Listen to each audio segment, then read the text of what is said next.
does stuff like this happen? Yeah. Like I love me an official that'll write a report that says, nope, this is haunted by jinns. Not good.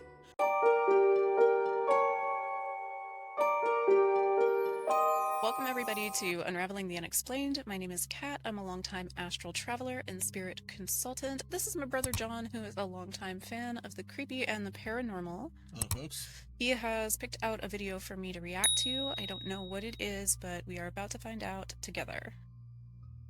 Alright. According to the Quran, the sacred text of Islam, the Jinn are a race of mostly invisible beings that occasionally interfere in people's lives and possess their minds and bodies.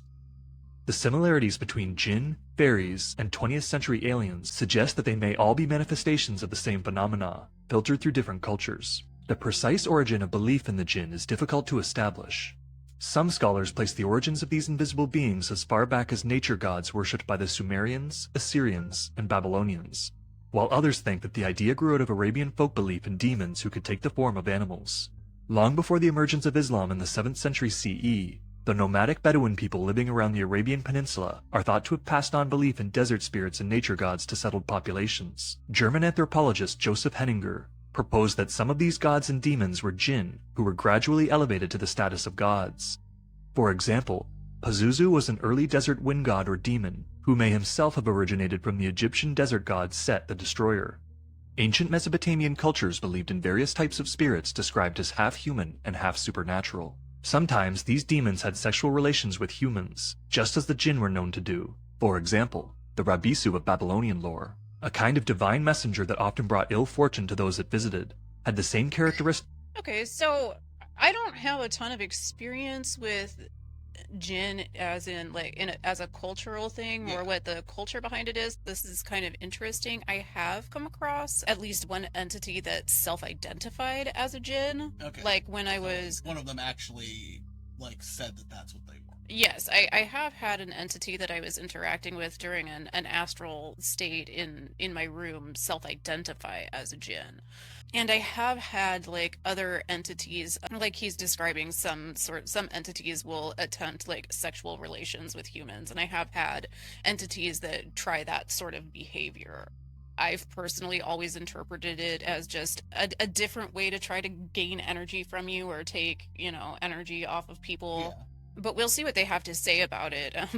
I can tell you what happened with the Jinn here that was in my room a little bit later here in the video if you want. But like he's saying here, Jinn seem to have very similar traits to other entities, fairies, even aliens. It all kind of bleeds into the same style of phenomenon. In different cultures, it just may have had different names or interpreted this sort of activity in different ways depending on their own socialization. So As an evil type of jinn called a ghoul, including hiding in abandoned sites and jumping out on passerbys. Mesopotamian griffin demons were depicted with human bodies, large winged. What? Kind of like Trolls Under the Bridge, that. Like a waylayer is the way I would say that is something that is waylaying travelers, or to some degree or another. We also have some cultural stuff about just highway spirits, the lady in white and all that type of stuff. Like in Japan, you got the kappa who lives in the rivers around bridges and stuff, or I don't know. I'm sure every culture has some variant on that. Yeah, some version of a waylayer spirit, somebody who interferes with travelers. But then again, like we do in the modern era, have a lot of instances of extraterrestrial stuff that happens out on the highway. You know what I mean, as well. So I wonder if there's some sort of connection between just being out on the road by yourself that it gets interpreted differently, but the sort of people end up interacting with waylayer personalities. And the heads of birds of prey.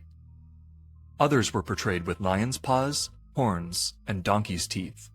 Lamashtu, daughter of the sky god Anu, was depicted more like a beast or a werewolf. Muslim artists later depicted the jinn in similar ways.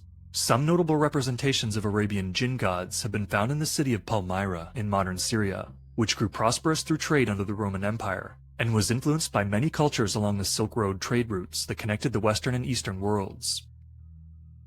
Here it seems that the jinn were worshipped as protectors against storms and drought. The word jinn may also have emerged from Palmyra, although its etymology is the subject of debate. It's commonly thought that the word derives from an ancient root jan, meaning to conceal or cover with darkness. Belief in powerful invisible beings continued to evolve until the completion of the Quran in the 7th century. Just before his death in 632, the Prophet Muhammad had completed writing the text of the Quran, which he alleged to be a transcription of the channeled word of God. This text provides us with the first explicit account of the origins and nature of the Jinn in Arabic. God is said to have created angels from light and the Jinn from smokeless fire, before creating humankind from clay. The Quran includes a surah, or chapter, titled the Jinn, that appears to be written from the first-person perspective of one of these beings. The surah describes the Jinn as male and female humanoids who live and die, form communities, birth children, raise families, possess intelligence and free will, and make moral choices. Jinn who reject Islam or cause trouble are considered evil, and sometimes referred to as demons. Like humans, the Jinn experience emotions such as love, hate, fear, envy, and resentment, and their emotional outbursts are often key features of stories about them. Jinn are often divided into several categories, including the Jan, Shaitan, Ifrit, and Marid, among others. While all traditions of Jinn share some common elements, the names, behaviors, and capabilities ascribed to them vary from one region to another. For all their similarities to humans, Jinn were also said to possess some extra abilities. The Quran states that Satan and his Jinn followers watch you from a position where ye cannot see them. Jinn are normally invisible to people, or else disguise themselves as humans or other animals, particularly snakes and dogs. The most notable example of this, and the first Jinn-human interaction, is that of Satan appearing as a snake in the Garden of Eden, as described in the Bible. Jinn are also connected to magic and fortune-telling, and have been since well before the 7th century. With their connection to heaven, Jinn could eavesdrop on God's plans, and would relate what they learned to soothsayers. It is said that the Jinn's homeland is in the legendary Kaf mountain, which was believed to be found on the other side of the ocean that surrounded the human world, at the entrance to the spirit realm. Jinn are also known for haunting houses or abandoned buildings, roaming lost cities, and dwelling in deep places. Those Jinn that live alongside of us typically keep to themselves, but are thought to occasionally interact with people, often emotionally or sexually, in both positive and negative ways. So it seems like this is a general term that a lot of different things that we would have different words for. Yeah. We would, things that appear or look like strange animals we would call cryptids, or, things that hang around abandoned houses, we would call those ghosts, so it seems like this is a broad term for any kind of, it's a different culture's term for a broad spectrum of phenomena. And I don't know, again, like, I'm not super well versed in it. The one that I had that identified as a Jinn in my room was sort of a humanoid-esque, but yet sneaking and crawling around in the shadows. It sort of appeared to have like very pale skin, or maybe a pale blue. When I noticed it in the room, I said, all right, well, who might you be then? I tend to be a little bit calmer when if things are in my room, is more of a common occurrence for me. Experience that you don't go. Right, and so it crawled up on my bed and right up at me and said, I'm a Jinn, and opened its mouth. It had all of these pointy teeth, like it was going to bite me. And then I just said, well, that's too bad, because I don't feed monsters. And it kind of went and left, and it was gone.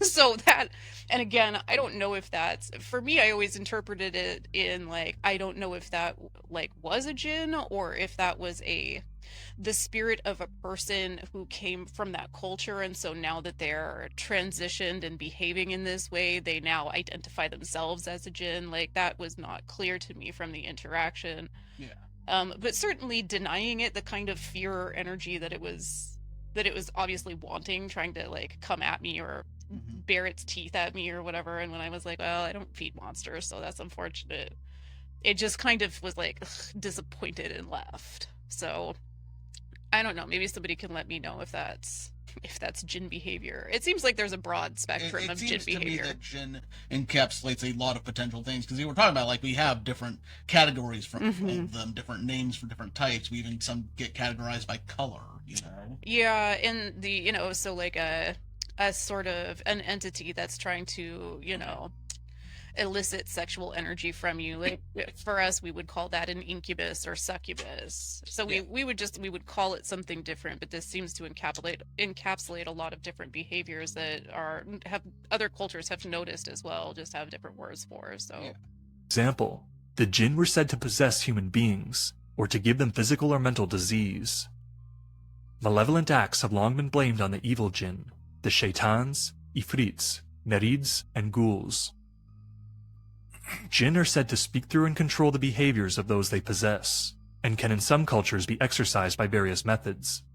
So possession's Even Muhammad was said to have cured a boy who was... What? So like possession's a whole other phenomenon that they also associate with the Jinn, but to us it would be like, oh, a demon or a poltergeist or something did it. Yeah.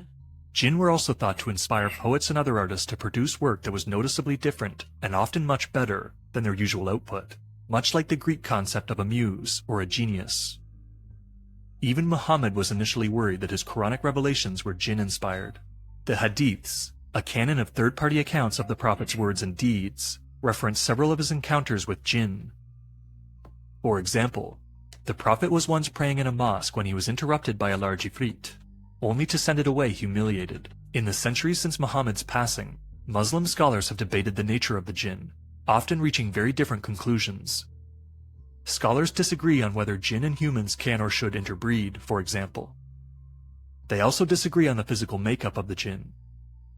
Scholars of the Middle Ages believed that Jinn had bodies with the density of air. The prominent 13th century Persian physician, astronomer, and geographer, Zakaria al-Qazwini, defined Jinn as aerial animals with transparent bodies, which can assume various forms.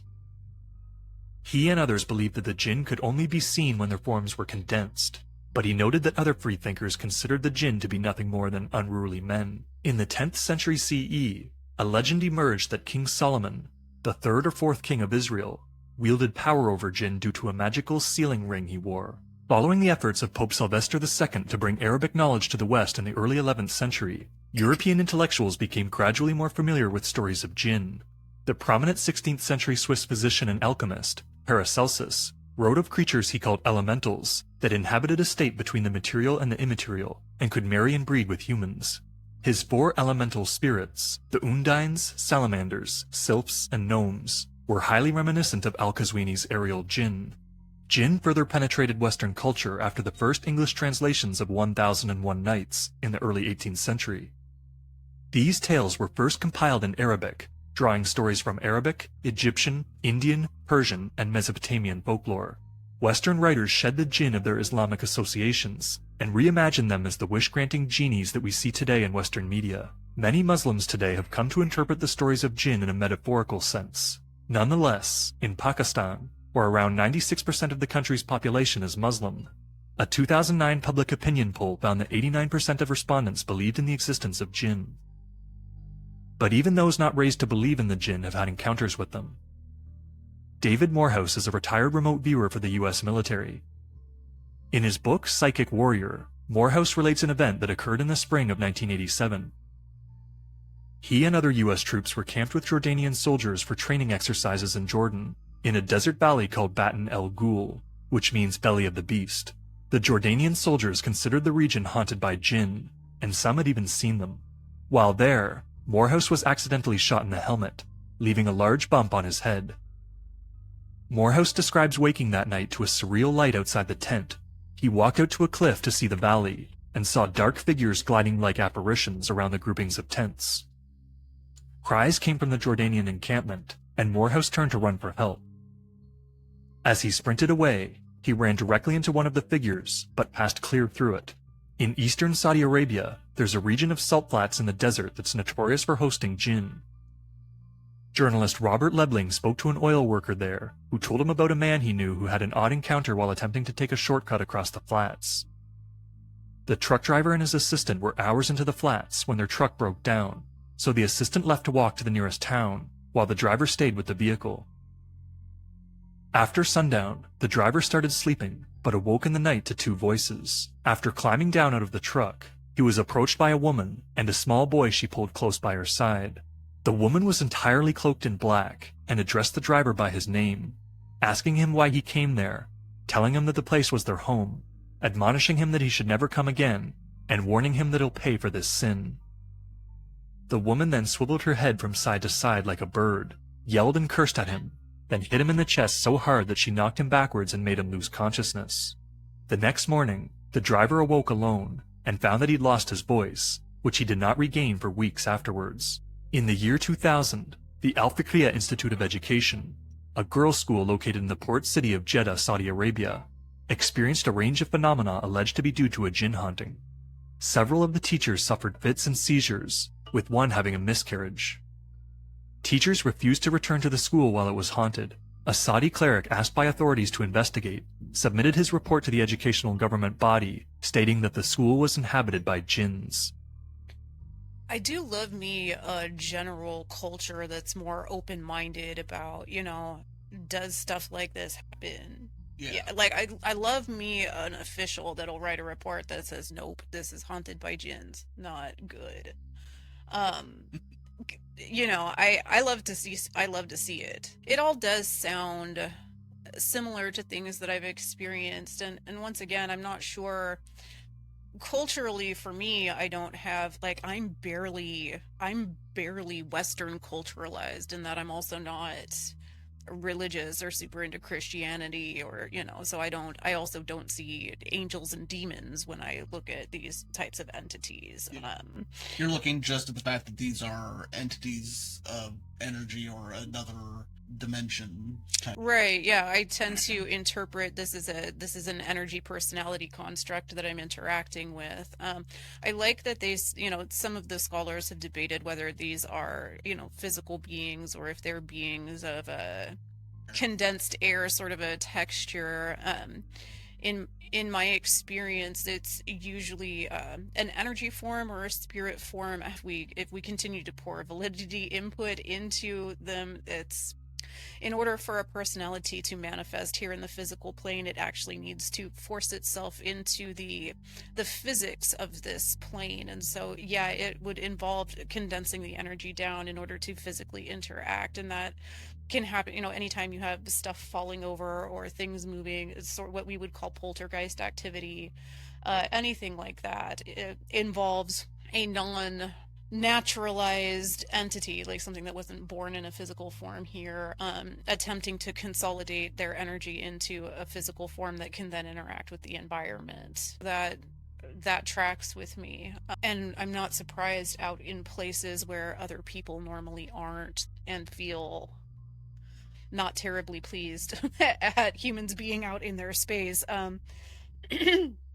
Because whereas we can't necessarily see them or interact with them, they can see and feel us, like energy for. We do give off a vibration and energy signature, right? Because we are both physical, organic beings within the system, but we're also consciousness and energy personality, just like they're an energy personality. And so the part of us that is that energy personality shows up fine in their spheres. Like they are capable of seeing and interacting with us.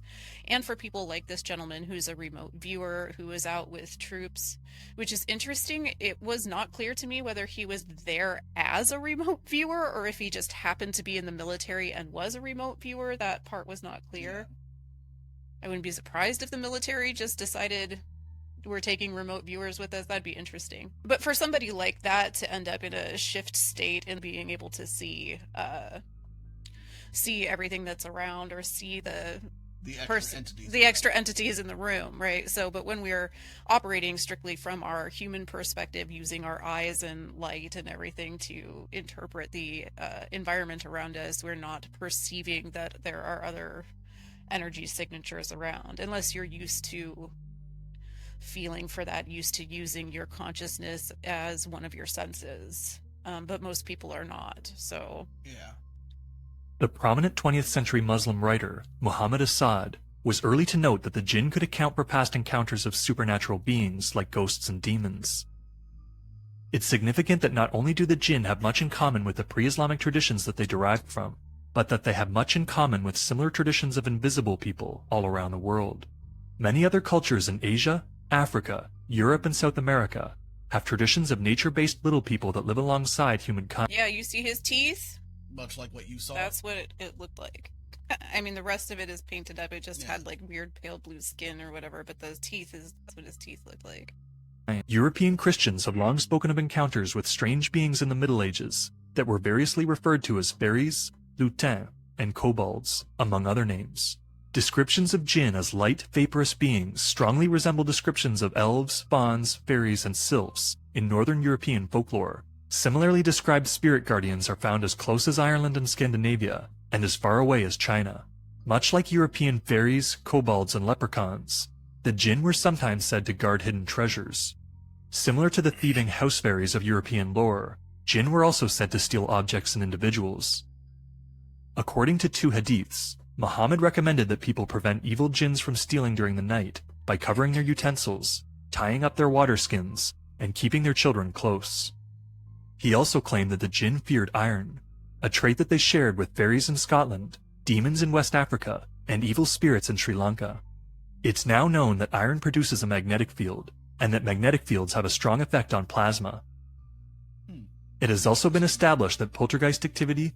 Yeah, the whole magnetic aspect of things is really interesting. And after we did that last video where the alien guy in France or whatever, The aliens on the snowmobiles. Yes. About magnetism. the snowmobile aliens, I actually got like a couple of books on Audible that I've been like listening to while I fall asleep or whatever about Earth's magnetic fields, the history of us figuring out magnetism on Earth, like updating myself on information just because, you know, There's a lot of information out there. yeah, I know magnets when you push them and they either attract or repel. Like in general, I understand what magnetism is, but like the actual, like, why is Earth magnetic and what certain magnetic fields and things like that. So I have actually been looking into it ever since then, just out of curiosity. And there's a lot going on with magnetism. And yeah, naturally, iron and certain other elements in the ground, like people have known about magnetism for a long time. I mean, that's like, we understand the science behind it to a degree, but it does have the, like, that element of the magical to it, like something just sticks to another thing for some reason. Yeah, that's what I mean is in ancient times back in the day, because lightning strikes, like if lightning strikes and hits an area that has enough of these certain elements in it, it will create a magnetism. And so people would be walking around and anything that was metal would suddenly stick to the ground that wasn't sticky before. Do you know what I mean? So there was a lot of like magical properties and magical thought processes ascribed to magnetism for a long time in history. Like people noticed it, just not understanding what it actually was or why. So a lot of stuff that's actually magnetism got attributed to the gods or deities or spirits because it seemed strange How that the heck else do you suddenly the ground is sticking to things. Sticking to the floor. Yeah, it was unexplainable to ancient peoples, and I think for perfectly understandable reasons. So it literally actually took even modern sciences a long time to figure out like why Earth has a magnetic field and what is causing the shifts in polarity. How does those things work? So that actually it took a long time for humans to figure out the magnetic fields of Earth and what was actually going on with them. Hauntings, and even incidents of sleep paralysis, are often decreased or stopped entirely when the victims keep electronics on, which also creates strong magnetic fields. As Robert Lebling concluded in his Legends of the Fire Spirits, Jinn and Genies from Arabia to Zanzibar, the Europeans have their elves and fairies, the Hindus their Ganas, the South Africans their Tokalash, the Japanese their Kami. In fact, most if not all peoples of the world have their legends of nature spirits, little people, shapeshifters, and horrific demons. The Jinn have their home in one region, the Middle East, and are today roughly coterminous with the spread of Islam through Asia and Africa. But the existence of strikingly similar traditions across the planet shows us that we are dealing with something truly fundamental to and a significant part of what it means to be human. Yeah. Writer and researcher I 100% agree. You don't have similar stories, similar things cropping up in different places all over the world with different cultural traditions surrounding them if people all over the world weren't having experiences with stuff that were very similar experiences, you know, and coming up with these stories individually to explain it to themselves. So I agree. The spiritual aspect of being human is fundamental to being human. The interaction with other planes and other types of entities is fundamental to the human experience. It's not some sort of It's not some random one-off thing, or It's not liars or psychosis or whatever. It's literally all people all over the world have always experienced stuff like this and always told themselves stories about it in order to explain it to themselves. Just like they always, everywhere experiencing magnetism and they're all telling themselves stories to explain it to themselves. It may be scientifically, we don't fully understand what these entities, beings, what this interaction really means, that we're not at that place yet. so we have our stories and legends about it. But it doesn't mean that it isn't real, Yeah. right? So Researcher Rosemary Ellen Guiley even identified 17 traits shared between Jinn encounters and modern alien abduction reports, suggesting some level of overlap between the two phenomena. For example, both are associated with poltergeist activity, and both types of beings are known to engage in telepathic communication and have eyes that witnesses describe as compelling and hypnotic. 21st century researchers have proposed that Jinn are composed of plasma, the fourth state of matter. Professor of nuclear medicine at the University of Louisville and head of the Islamic Research Foundation, Ibrahim B. Syed, speculated that plasma could be interpreted as the smokeless fire described in the Quran. Curiously, Jinn are sometimes described as being hairy. One account compiled from various sources holds that King Solomon married a woman born from a Jinn mother, which Solomon confirmed when he saw the hair on his new bride's legs. One scholar writing in 1894 found Jinn were described as more like beasts than men. Sorry, but I think that's just Psalm saying my wife has hairy legs. She must be part Jinn. yeah, we both had to stop and laugh at that for a second. Like, and here we have the other long-standing human thing, right? Is anything we don't like, we decide that it's Weird. And weird, evil, My wife didn't shave her legs. That's the Jinn side of her. She has unnaturally hairy legs, which is You bring it upsetting to me. buddy, but not all women. Everybody has hair on their legs, even the women folk. It's normal. And genetically, some people have more of it than others. Yeah, it doesn't. I'm Greek, so I'm hairy as hell. Yeah, I know. We have a reason for it. We have a reason why that was an offensive comment to us. That's the Greek in us. Like, no. I mean, I shave my legs, but if I didn't, you would definitely Think you were part Jinn. I'm part Jinn. Yeah, like that's that Southern Mediterranean bloodlines right there. So we both were like simultaneously offended by that comment. Like, wait a minute, stop the tape. While another scholar in 1908 described Jinn as hairy beings. Various Arabic folktales describe ghouls as wild, hairy, and filthy. In 2006, a foreign correspondent with The Economist reported that many in the town of Chitral in northern Pakistan considered the Yeti to be Jinn. From the ancient Assyrians to the 6th century CE, the people of the Middle East and the Arabian Peninsula have developed a belief in powerful invisible spirits that influence the lives of humans. The Quran, the Hadiths, and generations of Muslim scholars have combined these beliefs with Greco-Roman folklore to create what we now know as the Jinn. But for all the unique abilities and characteristics ascribed to the Jinn, they may be more interesting for how much they have in common with similar spirits, gods, and even extraterrestrial visitors, posited in different cultures. By other names, the Jinn are nearly universal. Is that the end of it? Okay, let me stop it. Yeah, 100%, I agree. And we will link this video in the description. Go check them out, give them the thumbs up, show them some support. They appreciate that, and so do we. So yeah, I was not very well researched or knew anything about Jinn in particular. It's just a name you've heard floating around, and so have I. It's like I've heard it mentioned before in various, sometimes in books I've read, or just generalized stories of folklore and whatnot, but no real details. Yeah, and I, like I said, I did have the one experience with something that actually self-identified as a Jinn.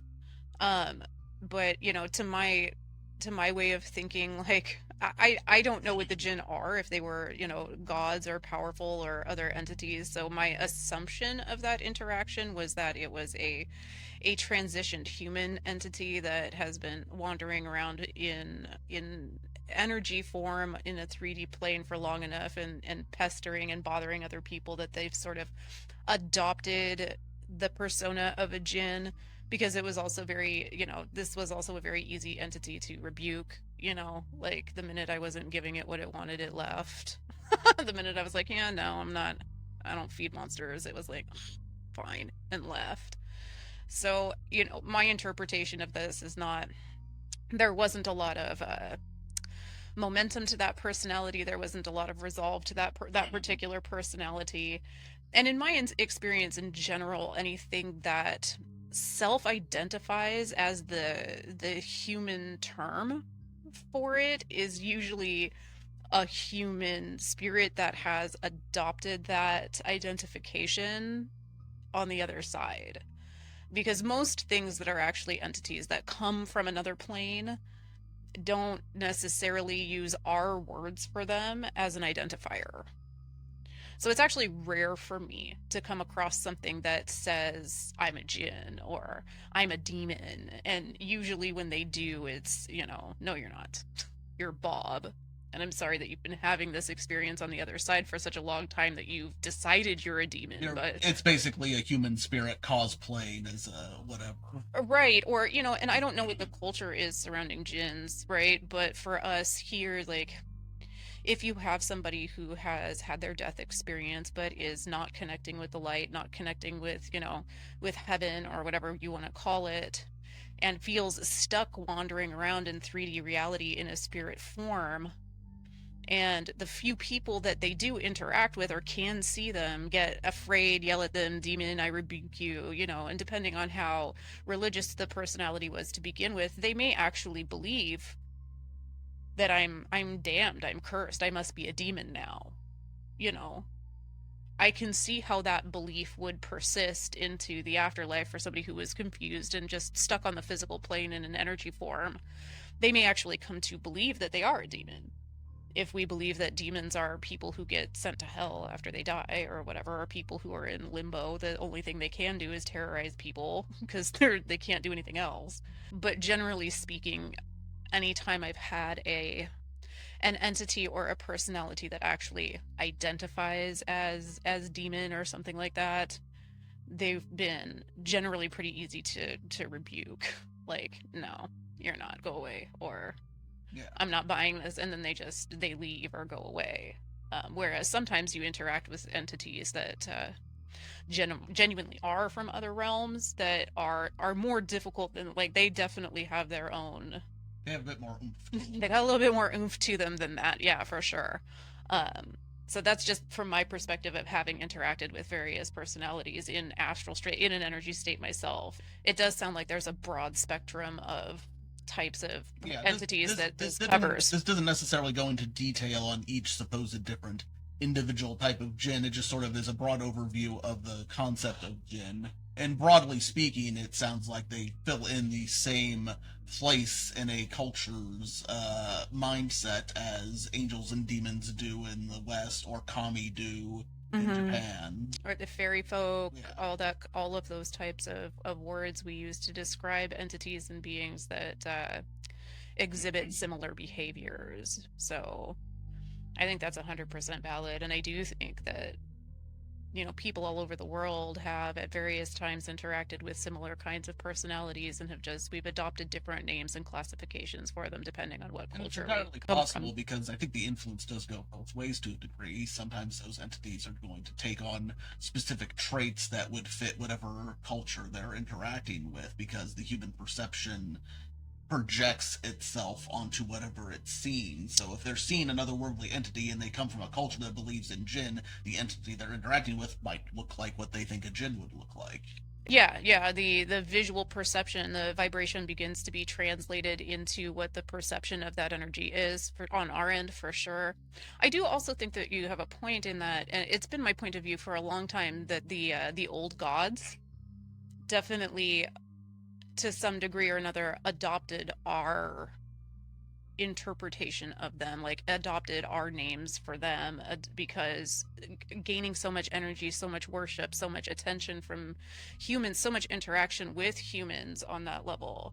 I think that you're right, the energy transference goes both ways. So Yeah. after long periods of interacting with a particular kind of entity in a worship or prayer kind of format, it's entirely possible for that particular entity or personality to adopt the name and the persona that's been given to them by the humans that are interacting with them and giving them the energy for that, maybe, for sure. Maybe the entity didn't start out as Pazuzu, but now it might as well be. Yeah, now I may as well be Pazuzu, exactly, yeah. Because this is the what the humans have been interacting with me and calling me this, so I'll take on the persona when I'm interacting with humans because it makes it easy. Adopting our identifiers while interacting with us. So I think that's entirely possible too. So that's what I got on that. Interesting. And these videos, you guys don't know, these videos send me down a rabbit hole sometimes. Like that last one had me like listening to all kinds of books about magnetism, and now I'm about to have to listen to all kinds of books about like the different kinds of Jinn and things. It's been fun, but it's a whirlwind of rabbit holes over here with all of these videos. Like, subscribe, all of that fun stuff, and we will see you guys again over here on Unraveling the Unexplained. Have a good evening, folks.